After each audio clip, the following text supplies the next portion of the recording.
Hi friends, welcome to Mom's Kitchen. ఇప్పుడు ఎంతో tasty and healthy పుదీనా పచ్చడి ఎలా చేయాలో చూద్దాం.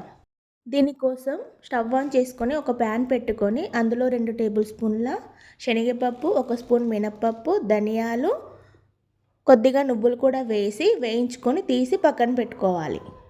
ఇప్పుడు అదే ప్యాన్లో ఆయిల్ యాడ్ చేసుకొని కారానికి సరిపడా పచ్చిమిర్చి కూడా వేసుకొని వేయించుకోవాలి. అవి వేగిన తర్వాత 1 కప్పు పుదీనా కూడా వేసుకొని వేయించుకోవాలి. కొద్దిగా కొత్తిమీర, 2 టమాటాలు కూడా వేసుకొని కొద్దిగా పచ్చివాసన పోయేంత వరకు ఫ్రై చేసి స్టవ్ ఆఫ్ చేసుకోవాలి. ఇప్పుడు ఒక మిక్సీ జార్ తీసుకొని ముందుగా వేయించి పెట్టుకున్న పప్పులన్నీ వేసుకోవాలి.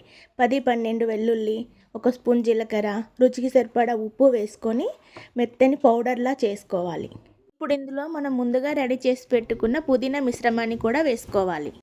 కొద్దిగా చింతపండును కూడా యాడ్ చేసుకొని మెత్తని పేస్ట్లా చేసుకోవాలి. ఇప్పుడు స్టవ్ ఆన్ చేసుకొని ఒక గిన్నె పెట్టుకొని అందులో ఆయిల్ వేసుకొని ఎండుమిర్చి, జీలకర్ర, ఆవాలు, కరివేపాకు, కొద్దిగా పసుపు వేసుకొని మనం గ్రైండ్ చేసి పెట్టుకున్న చట్నీలోకి యాడ్ చేసుకోవాలి. అంతే అండి, ఎంతో టేస్టీ అండ్ హెల్దీ పుదీనా చట్నీ రెడీ.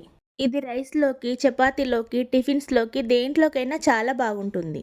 మా రెసిపీ కనుక మీకు నచ్చినట్లయితే do like, share and subscribe.